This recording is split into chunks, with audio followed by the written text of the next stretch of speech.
Hey guys, Rahul from Troubleshoot My Tub here. Taking a look at this tub. If your guys' hot tub or swim spa looks like this where it's green, the first thing I usually do is I come over to see what the water texture feels like. If it feels a little bit slimy, which in this case it does feel a bit slimy, I know that there's phosphate growth in the water. Now, No Phos is a product that eliminates phosphates. Essentially what you're seeing is algae is growing in the water and phosphates are the feeding ground for algae, and chlorine isn't able to readily do its job. So essentially you need a coagulant to pull everything together. So in this case, I did 1.5 bottles of No Phos into a swim spa. And then the second thing you're gonna need is you're gonna need some kind of coagulant like Superclarifier, which in this case, I just do a healthy liberal squirt of Superclarifier. Hey guys, this is about an hour after I added the No Phos and the Superclarifier.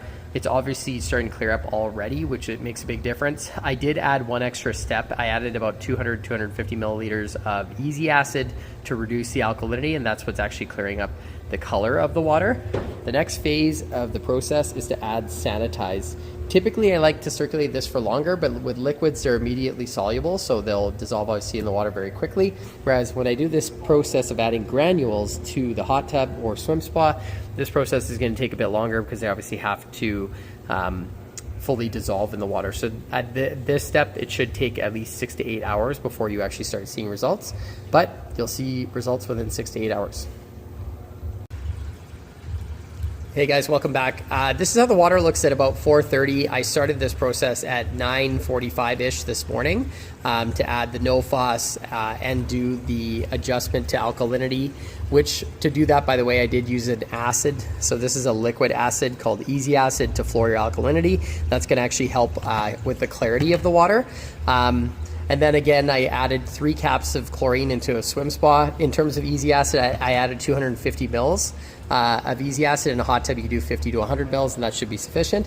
And then the last step in the process is I'm going to shock the tub with about a cap to a cap and a half, 2 caps, to essentially burn off that dirty bacteria.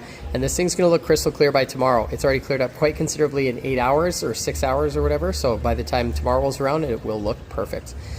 It's that easy, guys. That's how you clear up green hot tub water. No Phos, a little bit of Easy Acid, chlorine, and shock.